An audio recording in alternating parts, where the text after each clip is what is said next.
Well, thank you, Charlotte. Thank you very much. And thank you all for coming. And it's so wonderful for me to be back here and see this fabulous exhibition again. And I brought with me my mum. This was she at 7 years old. And she was the most incredible tomboy. She was such a tomboy that mothers of well-behaved daughters would not let their children play with her because she was just too wild. She had two brothers, one older, one younger, John and Eric. Her dad was an engineer. Her mum was a nurse. And unusually, her dad encouraged her to play the dangerous, wild games with the boys. And in so doing, she learned how to manage danger. She learned how to be very practical. And all of these things were to stand her in good stead, because some years later, as a young adult, she was walking through the streets of Manhattan when she stepped off the pavement in front of an oncoming truck. And in that moment, she should have been killed. But a man was watching her, and he grabbed her. He pulled her back, and she fainted into his arms. Good choice, Lee, because the guy's name was Condé Nast. He was the owner of Vogue magazine and Vanity Fair, and within a few weeks, she was on the front cover of Vogue, March 1927. She was not yet 20 years old. And that brought her to the attention of Edward Steichen, Vogue's chief photographer. And his photographs immediately made her into the kind of status we would call a supermodel today. She was perfect for the evening wear, for the casual wear, for the sports wear. And she became widely known over the next 18 months, appearing in Vogue and Vanity Fair all over America. But after a while, she got bored with this. I would rather make a picture than be one, she said, because working with Steichen and other photographers had sharpened her interest in photography. So she boarded a liner heading for Paris, looking for Man Ray, fellow American who had gone to Paris. He was a surrealist photographer and artist. His name meant modern photography. She met him in a cafe. Hello, she said, I'm your new student. No, you're not, he said. I don't take students, and anyway, I'm going to Biarritz for my holidays. Yes, I know, she said. I'm going with you. And so she did. And that began a turbulent, fantastic love affair. And it was the moment when they both started taking photographs of each other. Man Ray's photographs of Lee endure. There's a wonderful playfulness about them. There's, of course, surreal images with weird juxtapositions. But remember, Lee had crossed the Atlantic, bringing with her the latest ideas from New York fashion. And this helped Man Ray up his game, and he became established as a very important fashion photographer, thanks to Lee, both as model and as a person giving him the ideas. But it's his intimate pictures of Lee that remain, and this part of his work is regarded by many people as the most important of his whole career. There's an intimacy, there's a lovely eroticism, there's a wonderful connection between these two people. But the relationship was fraught with tension because the surrealists, and Man Ray included, believed in this idea of free love. And that was that sex and love were decoupled. If you were in love with somebody, you could go to bed with whoever else you wanted, and it wasn't supposed to matter. And the men thought this was a very good idea. But they didn't see why the women should have the same freedom. Lee simply said, okay, good enough for you, it's damn well good enough for me. And she went off and had all the affairs she wanted, and poor old Man Ray nearly went mad with jealousy. Why did he keep on being in love with her? He was in love with her. And I think it was actually her ability to inspire and stimulate that kept him fascinated. He was very generous in return in encouraging her in her photography. I don't know what kind of camera she's holding here, but later the Rolleiflex, newly invented, became her favourite camera. She bought one of the first models, and she began cruising Montparnasse, taking this kind of picture. I call them found images. The Surrealists love the idea of the found object, the objet trouvé. It's where you find something which is ordinary, but it contains the marvellous within it. And the fact that you've chosen it, that makes it your work of art. And so as Lee cruised around, she found in everyday life things that fascinated her, things that brought her that spark of the marvellous. Things which we would perhaps normally pass by without noticing. This is a scene in a clinic. The figures are painted on the wall, but the woman is real. The pushchair is real. But the baby, being dressed in white, blends seamlessly with the figures in the background. Thus, it blurs the distinction between reality and illusion. And that's something that Surrealists were very, very fond of doing. There's also just a chance encounter. She called this shot exploding hand. It does look as though the woman's hand is going up in a puff of smoke. But actually, what this is the door to the Guerlain perfume shop. And so many of the clientele have been wearing diamond rings that the diamonds have scratched that opaque area onto the glass. Well, most of us would walk straight by that, but not Lee. She waited until the woman with her soigné gown, her beautiful manicure, her diamond ring, put her hand on the handle, and in that moment, that soft shutter of the Rolleiflex just went schnick, and she gave us back exploding hand. Lee also set herself up as a fashion photographer. She had to because Surrealist pictures didn't pay bills, and she created her own studio. And here, within a year of arriving in Paris, she was being published by Vogue. She modelled for her own shot to save money. And another shot of hers made it into the same page on the same edition of French Vogue, September 1930. She often shot fashion for Man Ray, who wanted more time to do his painting. And it's given us a huge muddle as to work out whose shots are whose. And then privately, Lee photographed like this. There's something very interesting about her portraits of women. Women photographing women is very different to men photographing women. And this, particularly this shot, it allows the power of that person to come through. And it's very interesting. If you go upstairs in the gallery, there's a beautiful rosewood figure by Barbara Hepworth. Look at her from the back. So similar. That sense of force and power of the individual. And it's not necessarily an erotic shot, although it is. Well, other than Man Ray, somebody else influenced Lee. This lady, most wonderfully dotty, eccentric and courageous woman, Claude Cahun. She photographed herself like this, her head underneath a glass dome. If you go to posh houses and museums and so on, you'll often see little trophies, a beautiful little stuffed animal, something very precious, put under the glass dome by way of enhancing the status of the owner. It's a status symbol trophy. This made a resonance with Lee. She drew it. She equipped the lady with a little floral hat because there was something in this metaphor that really appealed to her.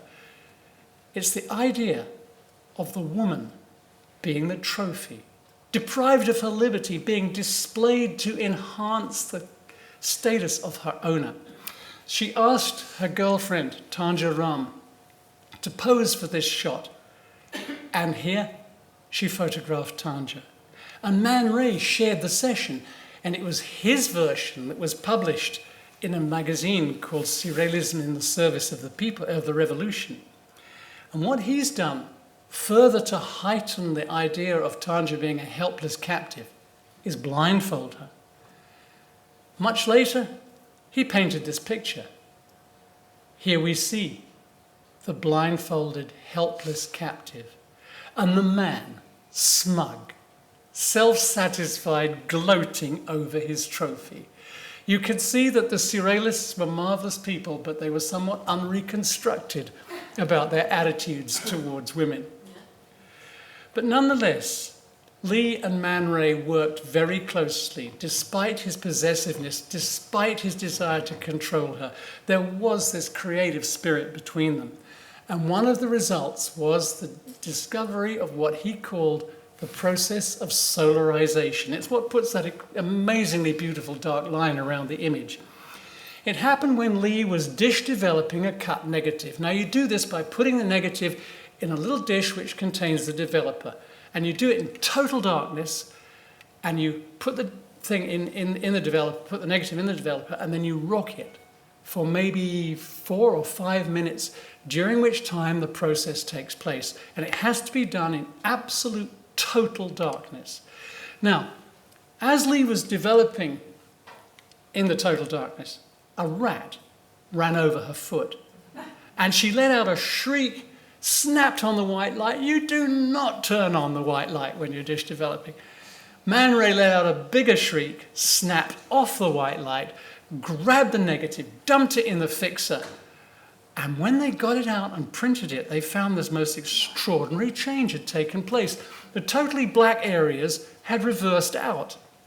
The half-tones had stayed much the same, but it had left that beautiful reverse halation around the image. We have negative and positive in the same image. That is so surrealist. You would probably be more familiar with this as a cropped image.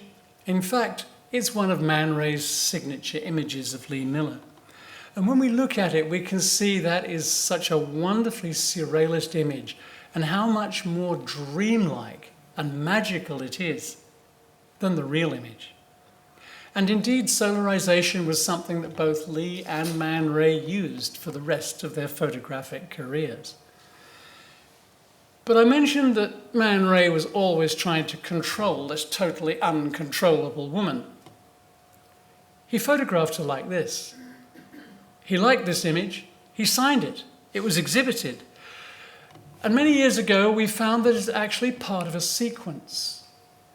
Here, she has allowed her head. This is clearly shots of a lover photographing his loved one.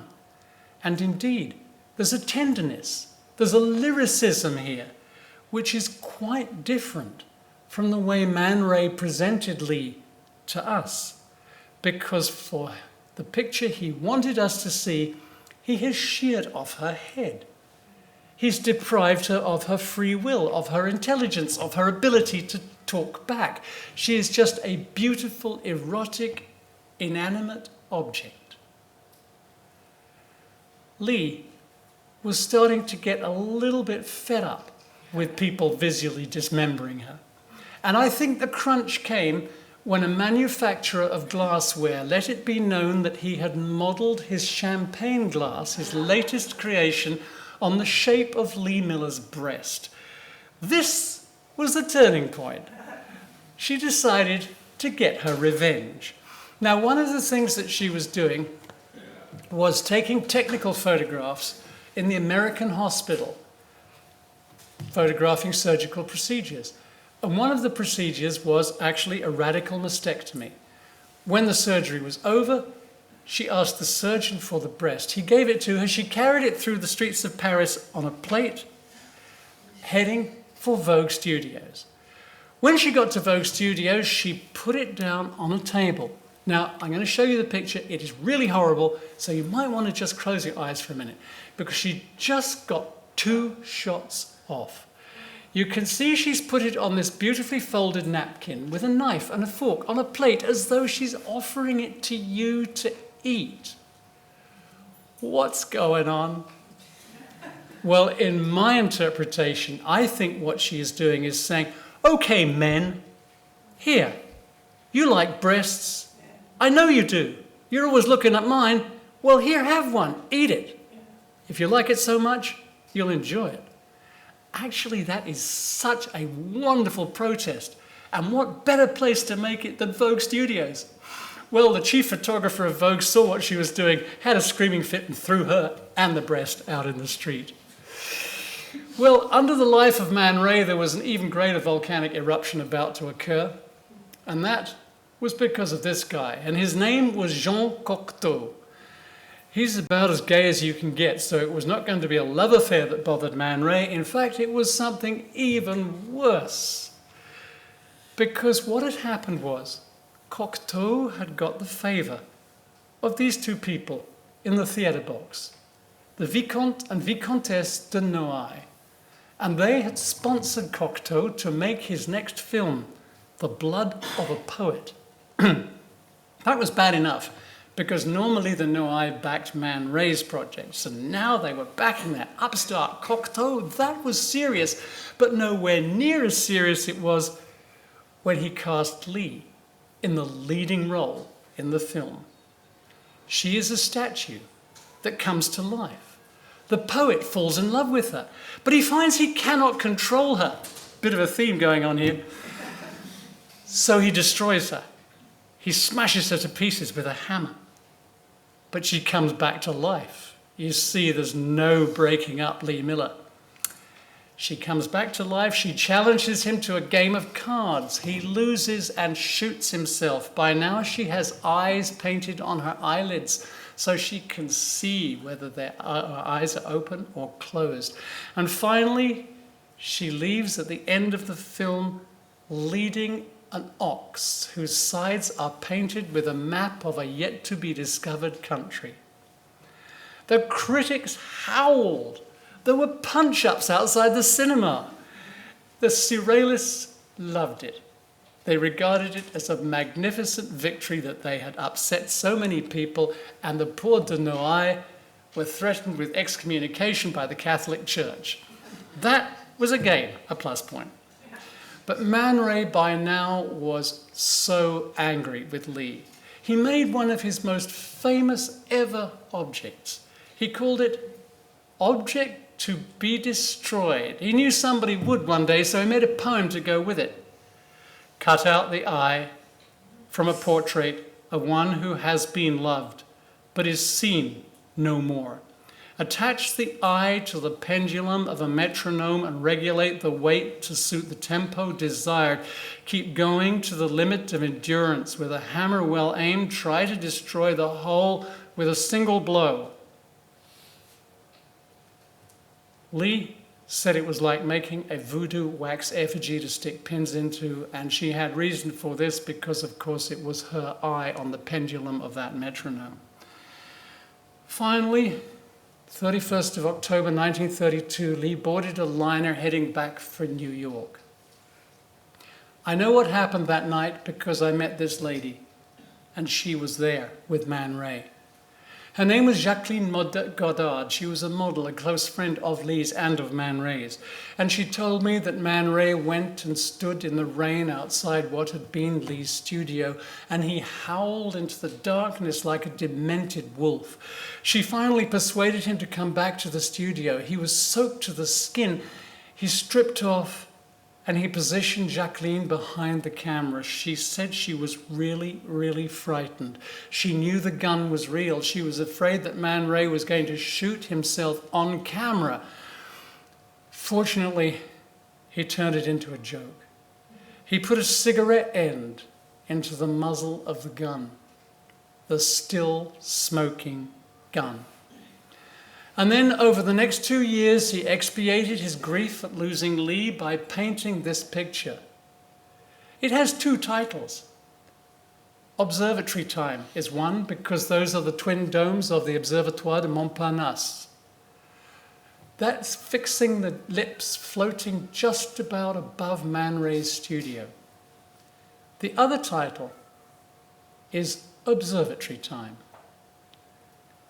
The other title is The Lovers, because the lips morph into the closely entwined form of 2 lovers, Lee and Man Ray perhaps, and they're taken from a photograph of Lee's lips.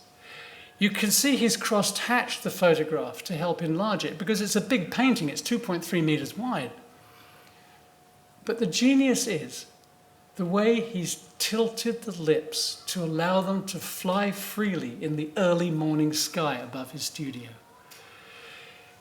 It's like his goodbye kiss. It's the moment He bade her farewell, forgave her, and continued to love her right up until he died in 1976, a year before she did. Well, when she reached New York, Lee promptly started Lee Miller Studios. It was a bold move because the recession of the 30s was still full on. But she began by doing pack shots for advertising and in-store promotion, and her Parisian chic put her way ahead of the American photographers. Then she started portraits of American artists, Joseph Cornell, of social people, Dorothy Hill. Young actresses like Lillian Hall and Mary Taylor wanted arresting images to send to Hollywood casting directors. And of course, she used herself as a model, being published in American Vogue as both photographer and model. After 2 years, the studio was a tremendous success. It was the place to go for your portrait. And then one day this guy shows up. He's Egyptian. Aziz Eloui Bey. Lee had met him in Paris some years earlier when she had photographed his wife, Nimet, who was deemed to be one of the 7 most beautiful women of her day. Lee was another of those 7.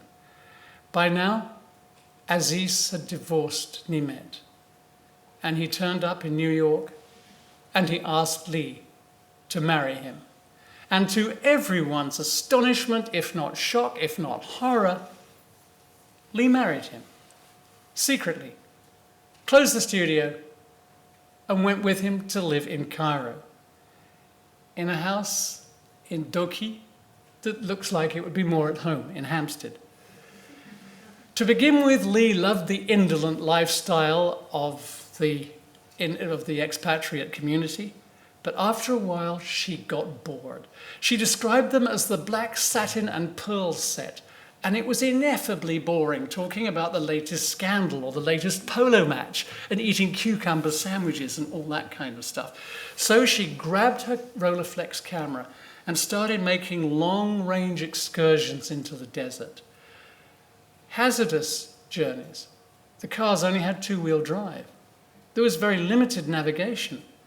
But she found her way to the monastery of Wadi Natrun, with the sensual breast-like domes being more ironic because of the celibate Coptic monks living within. But not even these desert excursions alleviated her boredom. And Aziz, ever indulgent, in 1937 bought her an airplane ticket to Paris. On the night she arrived, she went to a wonderful Surrealist ball in the house of the couturiers, the Rochas, given by their daughters while they were absent. And at that ball was this painter, British, rather tweedy, very at home in France because he had lived there for a long time by now, for 11 or 12 years. And he described meeting Lee Miller as like being struck by lightning. He was never the same again from having met that pair of clear blue eyes looking back at him in that party. Roland Penrose had been born in 1900 in Britain. He'd served briefly in the First World War as an ambulance driver, went to Cambridge College, graduated in architecture, and then on the advice of Roger Fry, went to Paris to be a painter. One of the first people he met was Georges Braque, and Roland immediately espoused the sense of cubism and the sense of trompe-l'oeil in Braque's paintings. After 18 months in Paris, Roland went to live in the little Mediterranean port of Cassis-sur-Mer, and that's where he met his first wife, Valentine, a poet from Gascony, Valentine Bouet, already well known to the Surrealists, and it was through her that he met Max Ernst, the man on the left. Max and his wife Marie-Berthe and Valentine became all very close friends. And Max at this time had just discovered frottage. It's like brass rubbing. You put the paper on a rough surface and rub it all over with pencil and discover the lines and the texture underneath. And Roland immediately began making frottage because they were a perfect technique for exploring the dreams and excursions into the subconscious beloved of the surrealism. And in fact, this is when Roland found his voice, when, through Max Ernst, he became a surrealist. Sadly, after 11 years, Roland and Valentine had to admit they had reached the end of the road. They separated. Valentine went to live in India, and Roland painted her like this for the last time. You can see her face is that blue of distance, the blue of sadness, the blue of pain perhaps, and round her neck, the rose, that dual symbol of the beauty of love and also the pain that often goes with it. Roland painted it from a photograph taken of Valentine by Man Ray. Both Roland and Lee had been close friends of Man Ray, yet had never met each other up until the moment at the ball. Roland then returned to London in 1936. He became the ambassador for surrealism, which was little known in this country at that moment. And with others, including David Gascoigne, he created the first international surrealist exhibition, London, June 1936.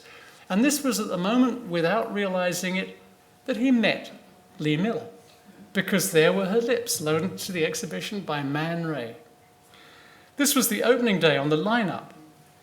In front of the big white sculpture there, you can see, which is, I think it's a Henry Moore, you can see Paul Éluard, and beside him on the left, Salvador Dali. Roland's on Éluard's right. Then there's Herbert Reed. Then there's the picture dealer, Edouard Mezens. And in front of Éluard, two women. On the left, Nouche Éluard, his wife, and Eileen Agar. And Dali showed up to give his lecture dressed in a diving suit, accompanied by Edward James's Irish wolfhounds. Well, let's go back to that ball in Paris for a moment, because I've digressed. And that was where Roland and Lee fell in love at first sight. And for the rest of that summer, they were inseparable. Man Ray was also at that ball, and he and Lee made peace in that moment and cemented the friendship that lasted forever. And Roland invited them all to Cornwall, where he'd rented his brother's house. It's just outside of Truro on the Foul River, a place called Lamb Creek. And into this sedate, rather English household, this whole bunch of surrealists arrived. And this contrast to this wild bohemian existence was wonderful, because downstairs there were silver teapots, probably scones and jam, everything quintessentially English. That's Lee at the top. The next lady on, her name is Adi Fiddling.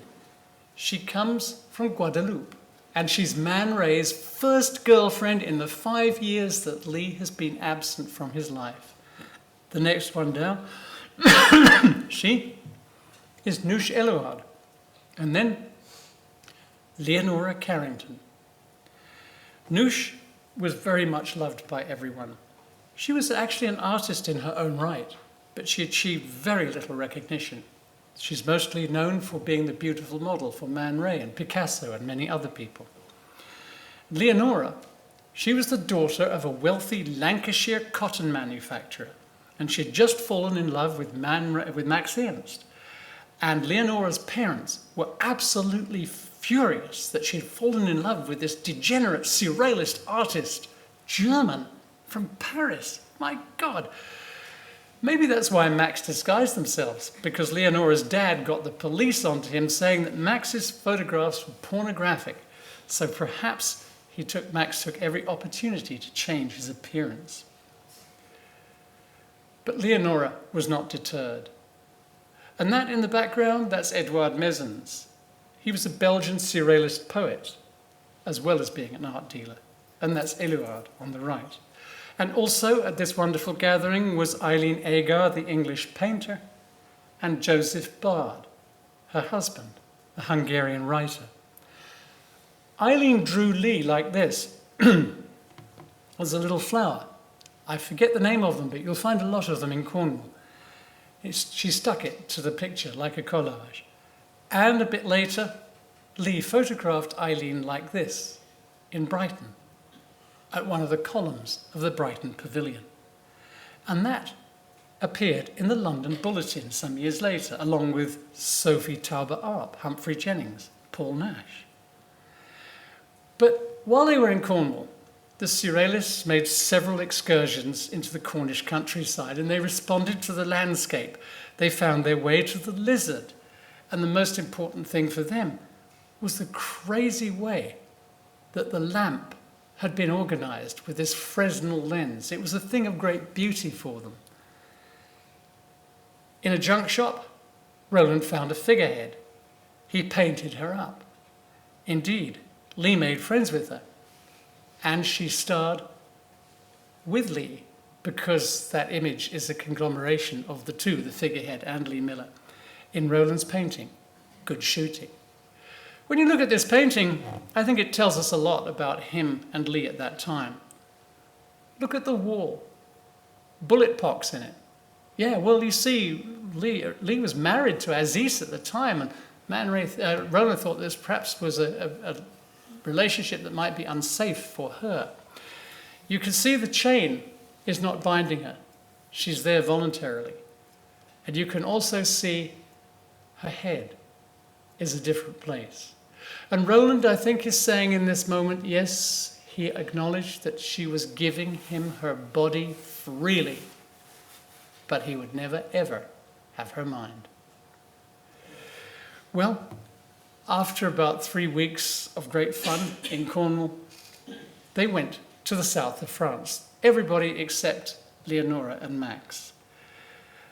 On the left, we have Paul and Douche Éluard. On the right, Man Ray and Addie. And in the middle, we have Roland Penrose. And this is what rather a tweedy Englishman looks like when he's absolutely blissing out with the woman of his dreams in the south of France. And in fact, Man Ray drew the whole bunch of them like this. I believe the lady on the left is Lee. Then we have Noosh. And then I think Eileen Agar. And finally, Addie on the right. And poor Roland is absolutely squashed flat. And if you look at the dice, you'll find Man Ray's signature. Dice, symbol of chance, also a symbol of control. Both of those things very important to Man Ray. Picasso and Dora Maar should have been at that picnic, but they'd had a huge row that morning and they needed time to cool off. Lee photographed Dora like this. And a little bit later, Lee made this collage. If you look carefully at the top left-hand side, you can see she snipped Dora's hair out of the photograph. And Dora's face becomes the back of a reversed image, slightly larger, of Eileen Agar, who's also there as the real image. It's a wonderful conglomeration of these two powerful women, who Lee was very fond of. And Roland, at this time, was also making collage. And this is one of the very first that he ever made. It's called The Real Woman, and I think that title confirms that it is about Lee, because there she is on the right in that frottage. She's real, full-on, hot, visceral, unlike Valentine, who was so ethereal. And on the left, I think that's her alter ego. A bird, its beak open, about to make some salty American wisecrack. And you see how he's made the feathers? That splay of coloured picture postcards. It's a sort of kaleidoscope effect. The trick is, if you let your eyes go slightly out of focus, they stop being postcards. They start being feathers. That's the thing that he used from that moment right up until the time he died. Lee, sadly and reluctantly, went back to Cairo. Roland, sadly and reluctantly, went back to London and could not get Lee Miller out of his life or his mind. He was obsessed by her. He painted her like this for the first time. He called it Night and Day. You can see her legs of that earthy sense. It looks like somebody's dug down through the grass and exposed the soil profile. Indeed, she was earthy, practical, grounded, but her body is the sky. Why? People who knew her recognized that she did not always live in her body. There was an emotional disconnect. And Roland didn't know why. Nobody knew why, because she took this secret to her grave, and that is that as a child of 7, she had been raped. That is an incredible trauma. And what made this trauma even more devastating was that in that moment she was infected with venereal disease, with gonorrhea. This was 1914. It was about 15 years before the antibiotics needed to cure her could be invented. And so for all of that time, she had to carry this disease at a clinical level. And when she was young, she was given frequent treatments, highly invasive, very painful, by her mum, who fortunately was a nurse. Children survive this by doing what we call dissociating. It's as though they form a complete disconnect between their physical lives and their mental lives. Some accounts by children who have suffered in this way, one woman was writing that she said she would look down on her child's body and as though she was hovering above it, and she would say, "I am really sorry, I cannot be with you right now, but I will come back when the bad things have finished happening." That disconnect stays with that person for the whole of their life. For some, it is devastatingly awful, but some, like Lee, learn to use it. When she became a combat photographer, she was known for being incredibly, incredibly brave. One of her wartime buddies, John Phillips, Life magazine, he said to me, "Lee Miller was the person we always wanted to be with when things went bad. She never panicked. She always had a plan, and she usually had whiskey and cigarettes." Roland gave her the sun for the warmth of her personality and the brilliance of her intellect.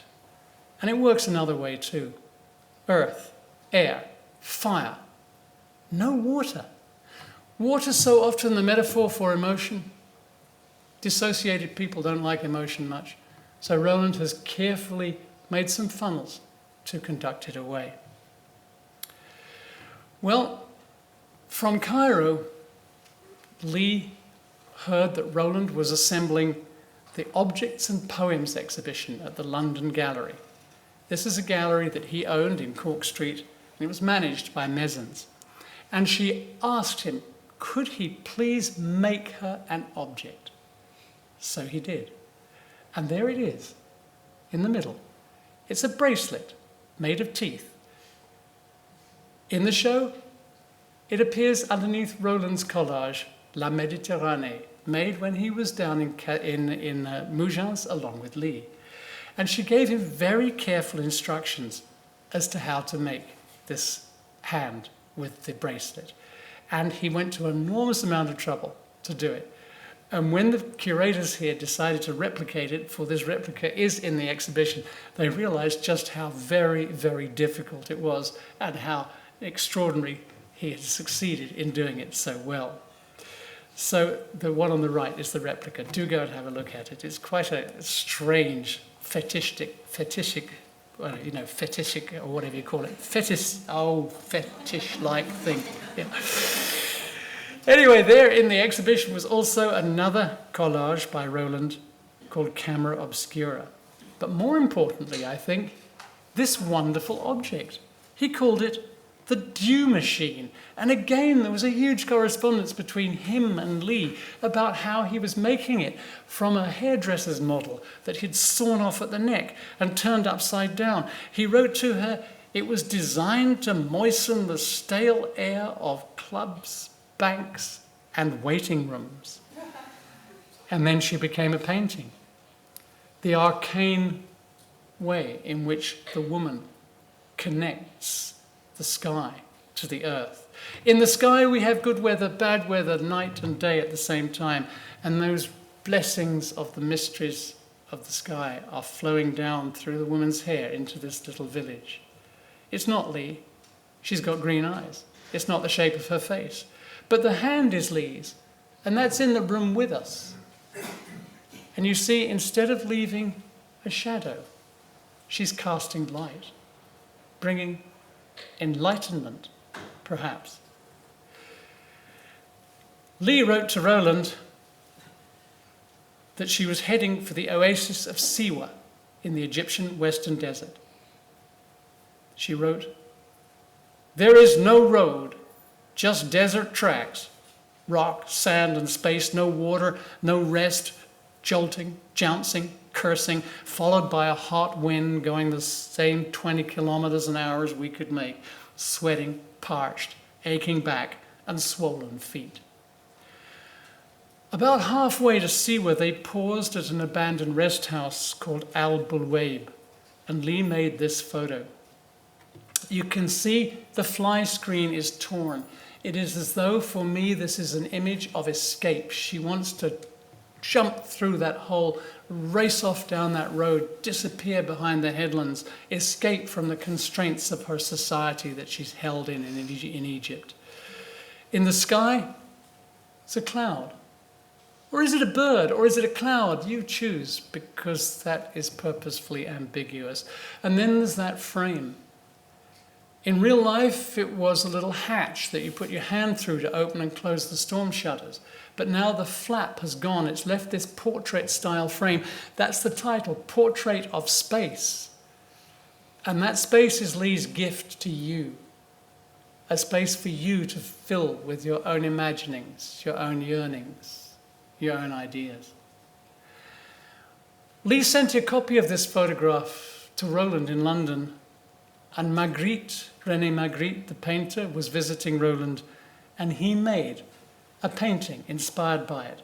He called it Le Baiser, meaning the kiss, and he wrote, "This explains the bringing together of external nature with internal consciousness, the kiss bestowed on the mind of the unconscious nature, and the imprint that it leaves."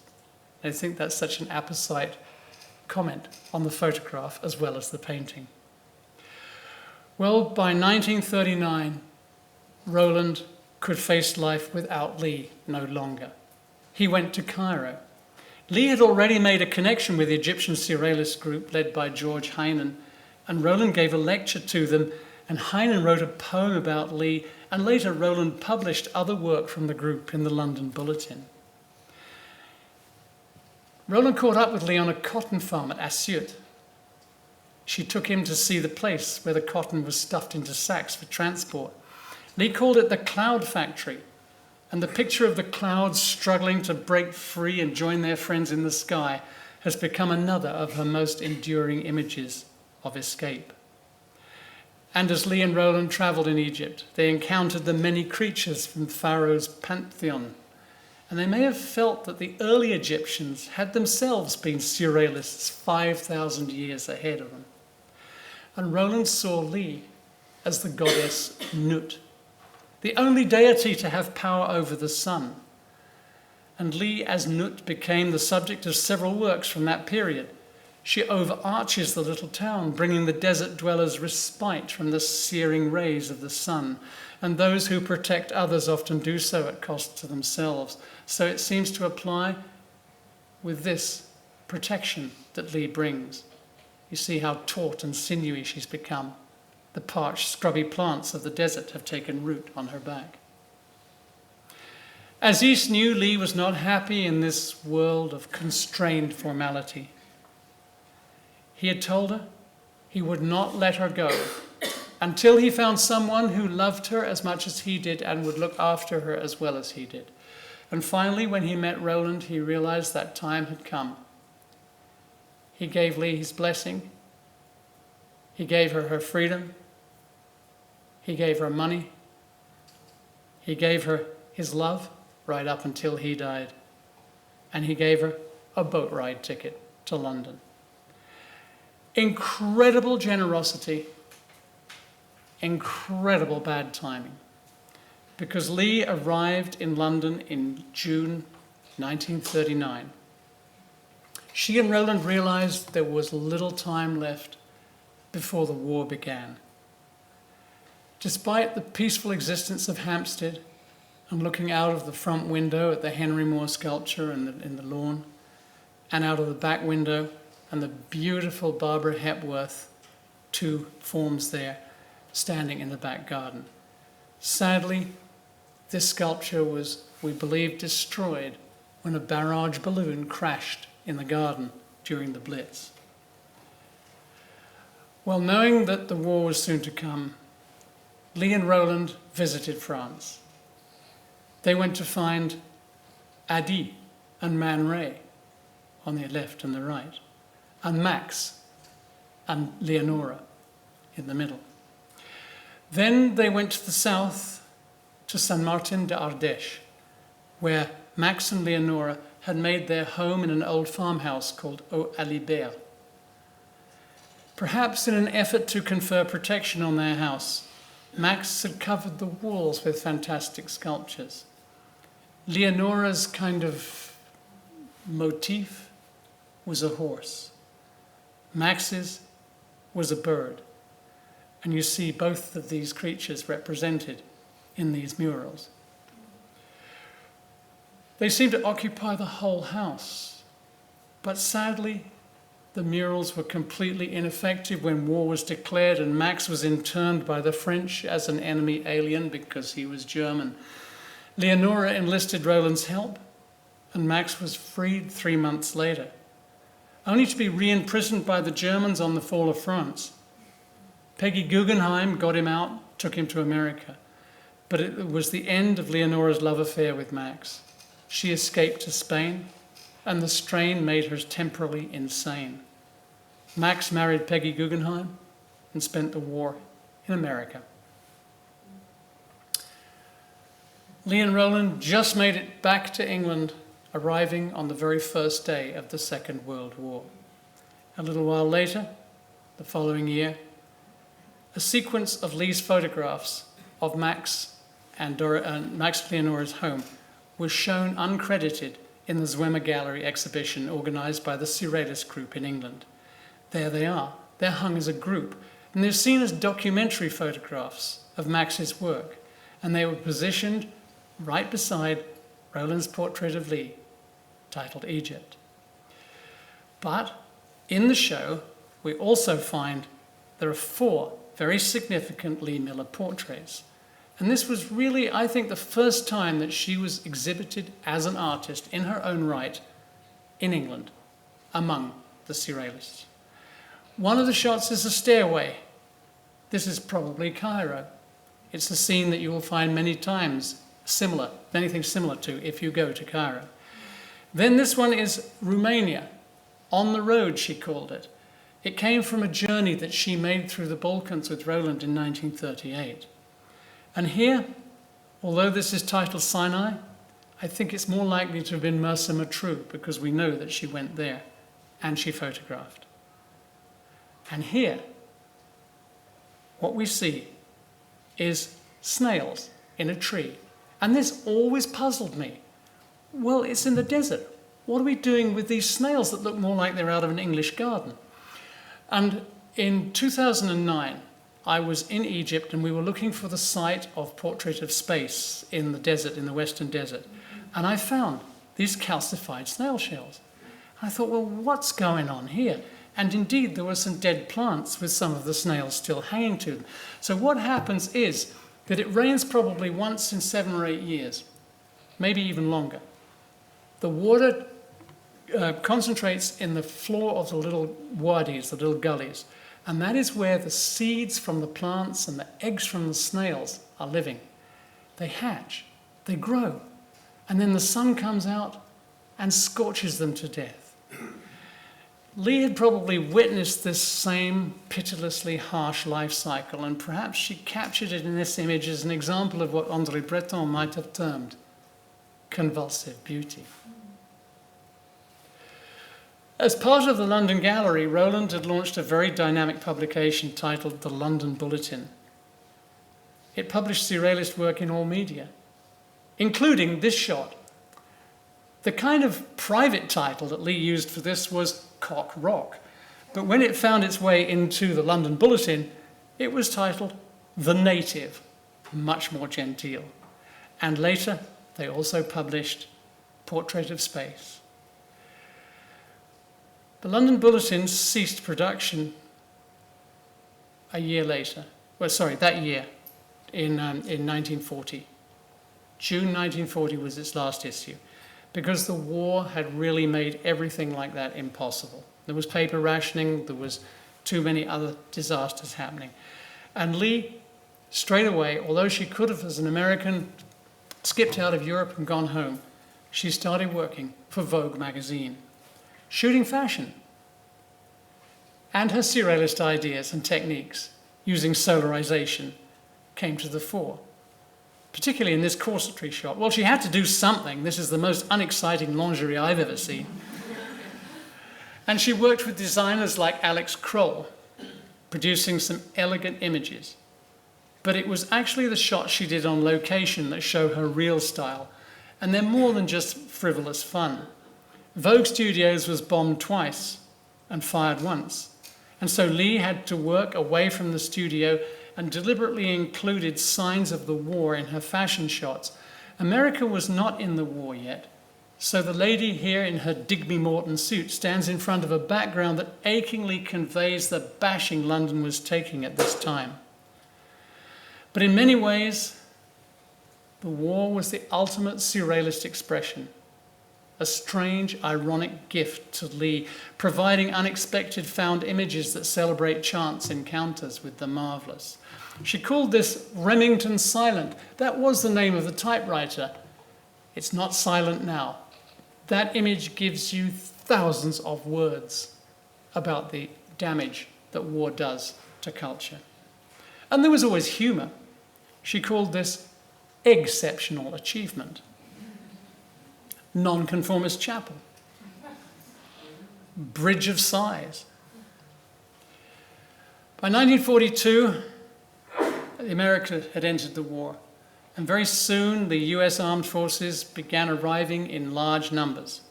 And Lee applied for military accreditation and was soon equipped with a chic uniform and, what really mattered, her own pass card that gave her privilege to access to military areas. And very soon, she was photographing the American nurses at Oxford, and she would always find some wonderfully surrealistic angle with these gloves that remind us something of Dali's work. Or trees that sprout shoes. They're actually the nurses' shoes. They'd gotten wet, so they'd put them in the branches to try and dry them out. Or the woman packing parachutes. There's something wonderfully subversive about the way silk was used for couture, but here it's for the purpose of saving a person's life. She photographed the Wrens, the Women's Royal Navy. This woman is an armourer. These women are in the ATS, they're searchlight operators. These are Wrens in Gosport, they're torpedo mechanics. Incredibly highly responsible work they were doing, incredibly dangerous. If she gets it wrong, there's enough explosives stacked up around her to take the whole of Gosport off the map. Well, the Normandy Landings came, and very soon after, Lee was there, back of La Cambre, back of Omaha Beach, at a field hospital in a place called Brequeville. She also visited this place. It was a casualty clearinghouse right up close to the enemy lines because the fierce Battle of Saint-Lô was still in progress. And back in the hospital, the calm, unruffled demeanor of the nursing staff and the surgeons completely belies the fact that we find in Lee's notes that shells were landing nearby, and everybody knew that canvas tents were no protection against shrapnel. On her return, Lee filed 35 rolls of film and 10,000 words, and that ensured her domination of Vogue features for the next 18 months as she produced further work of this caliber. But a few weeks later, she crossed the line absolutely and totally forbidden to women. She had arrived in the little port of San Malo on the Channel coast, and the Germans were still holding on to the fortress, denying the use of the port to the Allies. Lee was there for 5 days of the 8-day siege. She was completely indistinguishable from the GIs. She was the only photographer for miles around. She witnessed what was probably one of the first ever napalm strikes. Certainly, this was the moment that the commander of the fortress, Colonel von Outlock, changed his mind and surrendered. Lee scooped it, and that scoop, again, appeared in Vogue. But there was no time for her to rest on her laurels because the race for Paris was on, and when she arrived, it was during the liberation, and she found the streets filled with screaming, cheering, pretty people. She went to find Paul and Nouche Eluard. Look how thin and wasted they are. They've been on the run for the whole of the war because of their resistance activity. Cocteau had only just survived. Picasso grabbed Lee, hugged her and kissed her all over and stood back, and he said, "C'est incroyable." It's incredible.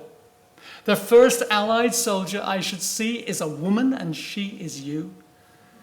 Took even Picasso a while to get his head around that one. Lee moved into the Allied press camp in the Scribe Hotel, and her room became what her wartime buddy David Sherman described as a combination between an arms dump and a pig pen. Then she took off, covering the incredibly ferocious fighting in the Vosges and the Ardennes. The Germans had their backs to their own frontier, and they were fighting back with everything they could. And then eventually the Allies punched into Germany in several fronts, and Lee was there with them. Cologne Cathedral, the oldest cathedral in Europe, nearly reduced to rubble. Frankfurt, the bridges blown, people waiting sometimes for days to get across in small boats. Ludwigshafen, the chemical works, bombed to bits by the RAF and the US Air Force. Amid all this slaughter and destruction, Lee's surrealist eye was always present. Unexpectedly, among the reportage, the mud, the bullets, we find photographs where the unreality of war assumes an almost lyrical beauty. I look at this picture and I think of de Chirico. And I look at this one and I think of Yves Tanguy. And I look at this one and I think of Lee Miller, because her title for it was Hotline to God. It makes me realize, actually, that the only meaningful training for being a war correspondent is first to be a surrealist, because then nothing in life is too unusual. Lee and her buddy David Sherman were under fire for more than 30 days. They did become battle-hardened, but nothing in the world could prepare them for the liberation of the concentration camps. She was there for 4. Ohrdruf, Penning, Buchenwald, and this is Dachau, where they arrived on the 30th of April, the day after the camp was liberated by Rainbow Company of the US 45th Division. When Lee got to Paris, the war had become very, very personal to her, because so many of her friends were missing. The surrealists were strongly political, many of them had gone, but also just regular guys, teachers, journalists, printers. Anybody that had spoken out against the Nazis, they had gone. And now Lee was realizing that they would never come home again. So she was looking close up into the faces of the dead and the semi-dead to see if any of her missing friends were there. And many of her friends had been Jewish, and it was real easy to go missing if you were Jewish. And Lee fearlessly toured the camp to its furthest extremities, where she found this train. It had left Buchenwald 30 days earlier with 3,102 prisoners on board, and the GIs found only one survivor, which they pulled from the left-hand corner of this open truck. The rest had died. They died of thirst. They died of starvation. Some had been beaten to death. Some had been shot. And in every single case, it was murder, because they were all unarmed civilian prisoners. One of the most important parts of Lee's legacy to us is these photographs, because she's confronting us with the atrocity of man's inhumanity to man. She's taking us by the scruff of the neck and banging our faces into these images and saying, look and see what has been allowed to happen. Do not forget this, and never allow it to happen again. That night, Lee and Sherman found a very exclusive billet in Munich. It was the only building in town to have hot water, so Lee jumped in the tub. It had hot water because it was Hitler's apartment. This was Hitler's tub. And they made it a set-up shot. You see the photograph in the background?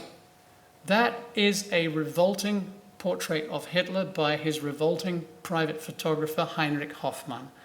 And it became a kind of Nazi icon because it was used in the most significant Nazi poster all throughout Germany.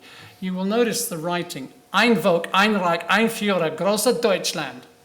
One people, one nation, one leader, great Germany. Does that not remind you of the toxic rhetoric coming out of Donald Trump practically every day of the week? Think about it, guys. But that photograph is not the key to this picture.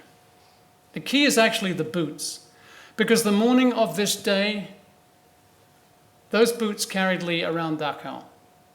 Now she is stamping the filth of that place into Hitler's nice, clean bath mat. She's deliberately defiling his private space. It's like she's grinding her heel, into his face. What Lee and Sherman had absolutely no way of knowing is that at 4:45 on the afternoon of this day, way across Germany in Berlin, Hitler and Eva Braun had killed themselves. They hung around in Hitler's apartment for a couple of days, looted a swag of souvenirs, and then they were off to Berchtesgaden to witness what they described as the funeral pyre of the Third Reich. It was Hitler's mountain headquarters at just outside of Berchtesgaden, burning to the ground. About 4 days later, the war in Europe was over. Sherman was recalled to New York. But Lee wouldn't quit. She went on and on. She went into Austria and Hungary. In Vienna, she watched babies dying in a hospital because the black marketeers had stolen all the drug. This was not the brave new world she had felt the war was being fought for. Everywhere she went, there were streams of refugees trying to get back to their homes and their countries if they still had homes and countries to get back to. She went on and on and on, trying to find something positive that had come out of the war, and constantly it eluded her. Roland wrote countless letters imploring her to return, but she ignored them. Finally, Sherman got through to her with a telegram. It simply said, "Go home." She did. And Roland welcomed her back. She was pretty beaten up at this point. And then, about 18 months later, something happened which she had been told by the doctors could never, ever occur. She became pregnant with me. Roland was fascinated by her changing shape, and he painted her like this. And years before ultrasound, he got me perfectly. Wouldn't you recognize me if you'd just seen that? Plenty of people do. Oh, you're the little green lizard guy. Well, then I made my debut on the front cover of Vogue as well. And then some clot went and glued a hat on my head, and I made it into the Christmas issue of Vogue magazine, 1947. And the great thing about this is when the magazine is closed, I get to bury my face in the ample bosom of Diamond Lil on the opposite page. I've been doing that for nearly 70 years now, and I tell you, it's great. Well, Lee, at this time, was in a bad way. You would probably understand what I mean by post-traumatic stress. And actually, we didn't understand it at all in those days. There was really no understanding at all. She also had postnatal depression, and that was tough. And actually, it was very unsurprising that she spiraled down into a period of alcohol abuse and depression. And Roland, thinking that perhaps if we had a quiet place in the country, it would improve things for her. Well, eventually it did. And Roland immediately set about improving that quiet place by painting murals. And Lee fought back against the depression, but the odds were against her. She continued to photograph for Vogue. They were remarkably supportive to her, and somewhere in that period, in 1949, she photographed Barbara Hepworth. Now, these shots have been wrongly filed in our archive. We only found them 4 days ago. And so these are very rough kind of grab shots, if you like, and when our digital guy has really gotten through with them, they'll look like they were shot yesterday. But certainly it's going to tell us a bit more about Barbara and her work and the things in her studio. In 1953, the Institute of Contemporary Arts, which my dad had founded in 1947 along with Herbert Reed, it was already well known for its advanced and imaginative programming. They mounted an exhibition called The Wonder and Horror of the Human Head, about the many variations of the depiction of the head in art and culture. And Lee assembled these photomontage panels. They were called scrapbooks, and they were a superb compilation of images. The selection of deliberately chosen bizarre shots she gathered from a very wide range, and we can see her knowledge of fashion at work. And also, it spans into advertising and news. It shows us how really well she knew the picture business.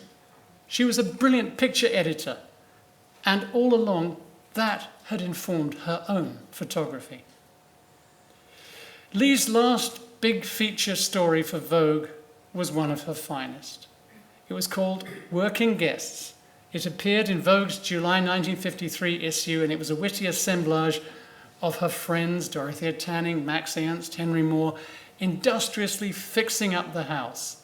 But the real joke is in the last picture of Lee asleep on her sofa while everyone works themselves into the ground. But actually, the thing I admire Lee for most in her entire career is self-recovery from depression and alcohol abuse. And she did it actually by herself. It must have been like climbing up out of a mine shaft just using your fingertips. And it was cooking, really, that enabled her in this. And surrealism hit the kitchen head on.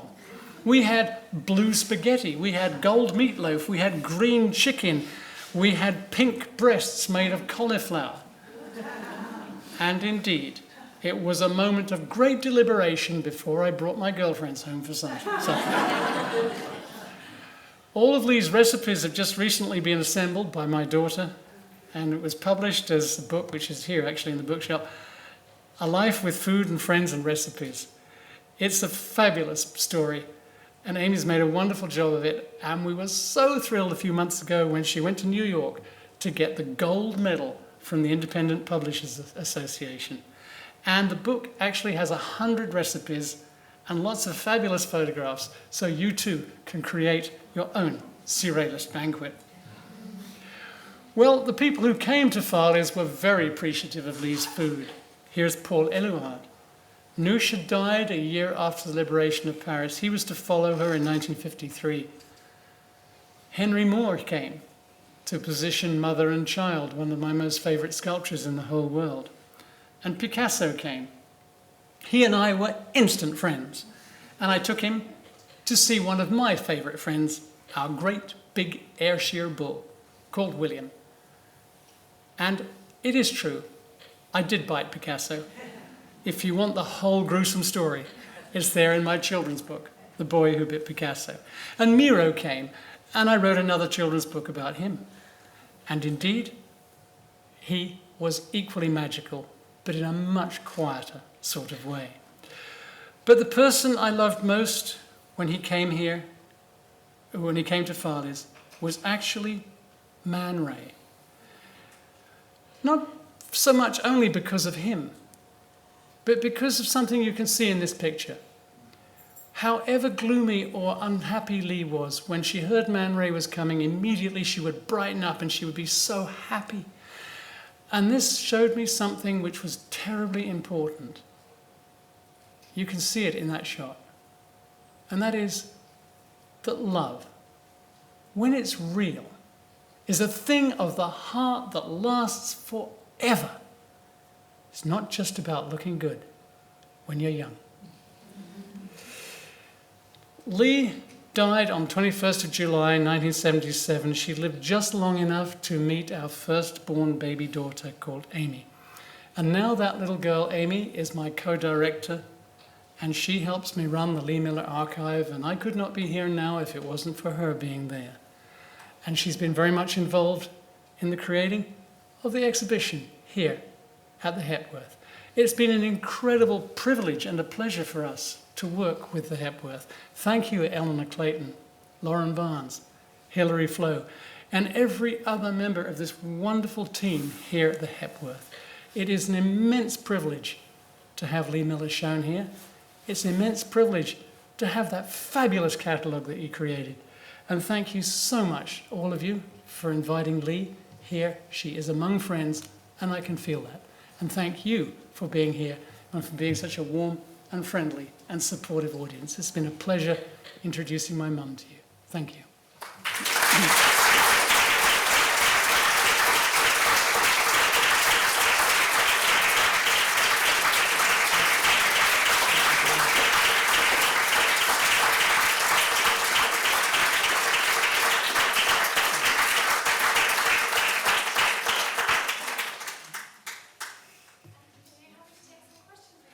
Yeah, if I've been banging on a bit too long, but if anybody's got any questions. We don't have a roving mic unfortunately today, so if you wouldn't mind just projecting, and then Antony might ask the question. Hands up. Yes, please. So, we often have to go to London to see exhibitions like this. What convinced you to bring it to Yorkshire? It was real easy. It was the lovely people, Eleanor Clayton and her friends, who came and said, could we do a Lee Miller exhibition? We said, yes, please. Because we love actually doing shows in places like Wakefield or other cities around Britain. We find that when we're in London, terrific. But actually, there's something so genuine about the response that we get, particularly here, that makes it really worthwhile and very heartwarming, meeting a whole new audience like this. And there's lots of guys from London who have come here to see this show, I can tell you that. Thank you.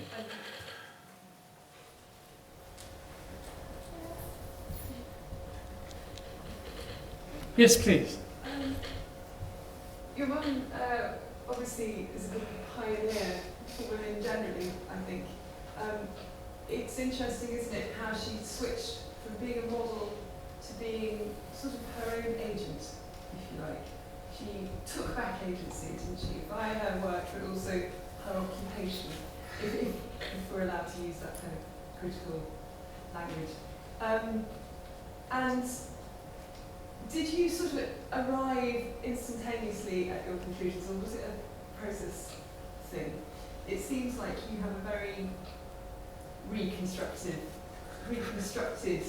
view of the kind of company that she was in that was possibly slightly challenging in the 1930s, and then post-war sort of like parade's end, if you like, in the First World War, she was able to be her own woman, if you like, but only through that fracture that the Second World War was. You seem to have dealt with what she was up against quite open-mindedly in comparison to at the time. Thank you. So how did I deal with kind of positioning Lee against her? When you were aware of it, is what I'm saying. When you Yep. meet all these amazing men, principally, was it apparent that they were treating her in a certain way, objectifying her in a certain way? Is that too private? No, it's not private. So are we saying how did other men, how did I observe other men reacting to Lee Miller? Yes. Do you Yeah. think that she was still seen by them as an object when they was? Actually, that's a very interesting question. Did they still see her as an object? Yes. No, she didn't give them a chance. I mean, what I do remember of her in the way that she interacted with others is that she was very assertive, but not in a bullying, not in an ugly kind of way. She was just very kind of clever at not allowing herself to be subverted by others, if you get what I mean. And you see, to work in the sense that she did, a woman in a man's world, was a very, very difficult thing. And that started when she crossed over from being in front of the camera to being behind it. Why did she call herself Lee? Because the name is androgynous. And when people booked in for her photo sessions in her studio, they probably expected to see a man. And by the time they arrived at the door, it was a bit late. So you see, there was a lot of subtle tricks that she was doing. Yes, she knew how to use her beauty and her looks and her charm and her style. But at the same time, she also knew that hitting anything head on was usually not the best way. And that so she would be very subtle. And if somebody tried to put her down, oh, you're only a woman, you wouldn't understand this. And she would just sort of get back on her heels and sort of say, well, try me. In other words, just don't take any negative from anybody. And that was, I think, really what was so impressive about her. It's something that I remember, and it's something that I so admire in other people when I see it, in other women. And thank you for that. I hope I've answered what you wanted. Thank you. Yes, please. Can we have the lady first? Oh, sorry. Yeah. Yes. I wanted to ask you really a question about how American did she remain? She spent 20 years in America. Did she often go back? Yeah, she did go back. How American was Lee Miller? Well, interestingly, not in the way that you would expect, because when she went back to America in about 1953, when her mum was dying, she returned and she said no, she could not live in America because she had become too European. And I can really understand that. There is a huge cultural difference. And she had just felt too British, too French, too European to ever go back there. But she actually used, this is another actually of her soft propaganda tricks. She would use being an American very skillfully, right from the beginning. People in Cairo said, you can get away with anything, you're American, nobody cares what you do. Yet the British women felt very constrained by their society. So she would actually use that kind of lack of formality, that thrusting, that gregarious nature that many Americans have. She would use that really creatively to move forward with. And so, yeah, she was kind of like, she was never British, but she wasn't in-your-face American either. Thank you. Please. Sorry, you had a most incredible childhood, which I guess when you grew up, you must have thought that was fairly normal. At what point and how did you realise what a significant position your parents had in the surrealist movement? They were real movers and shakers, weren't they? That touches again on something that the lady at the back was talking about, like how did I get my perception of Lee Miller now? How did I get my perception of my parents? It started very gradually. When I was a kid, I did not think it was unusual that Picasso came to the house. I just thought, well, doesn't everybody have that happen? And then, of course, my school chums began to get that away from me little by little. And I thought, well, maybe there's something a bit unusual. But my parents always treated things with such a level normality that I didn't, it was never held out to me as being something out of the norm. And then, little by little, I began to realize, and then it kind of gathered speed because I suddenly realized that I had actually been present at some of the moments, the events, the times in which actually had shaped history of art in that period. And that was an immense privilege. I just wish I'd been, a bit more intelligent, a bit better at recording what I'd seen, it was a wasted privilege in many ways because I should have had a camera and a notebook and everything running the whole time. But I just didn't because it was, for me, the norm. Thank you. This lady here. You mentioned that obviously when she was younger, her family and her father were very supportive of, you know, her being a tomboy and really encouraged that kind of rebelliousness. But how did they react to her when she was, you know, when she first, you know, went to, began working at Vogue as a model, I mean, and then went to Europe and had these incredible adventures, but also, you know, very dangerous situations that she put herself in. Were they supportive? Yeah, they were very supportive, particularly her dad. Her mum was much more restrained, as you can imagine. Mums often are. And also Lee's relationship with her mother was very, very challenged for a lot of reasons. And actually Amy puts it over very well in the cookbook. She's really excavated that in a way which I had not done when I did the biography. But yeah, Lee really only made kind of direct connection with her mum after I was born. And that was curiously the link that made them connect up.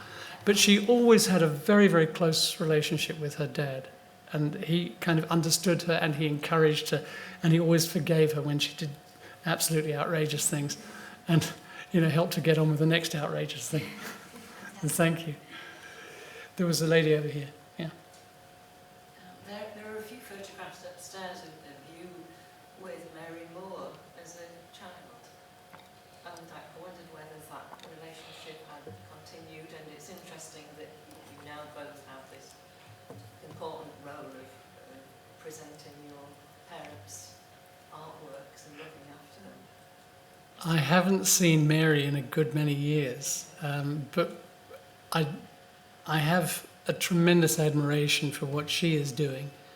And, you know, I really think it's fantastic the way she and the others of the Henry Moore Foundation have preserved that legacy. And I think it'd be so what Henry wanted, to have it with her in charge, with Mary in charge.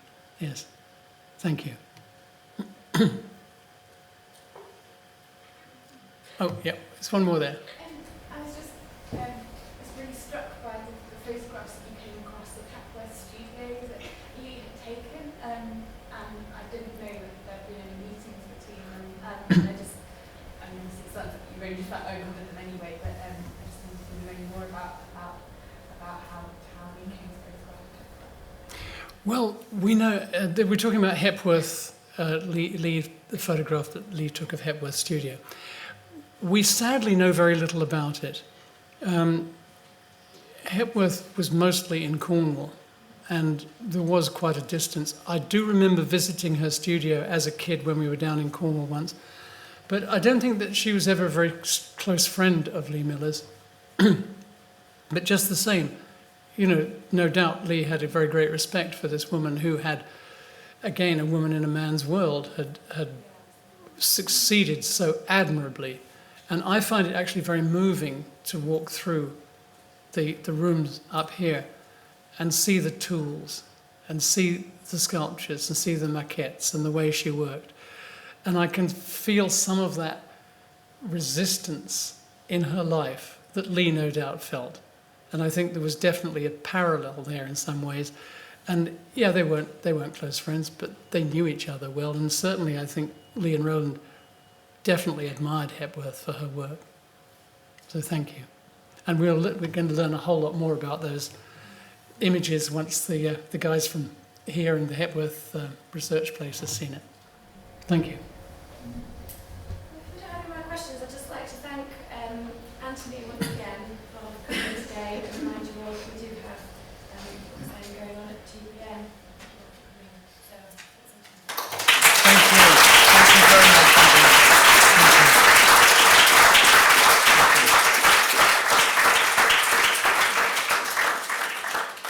Thank you very much.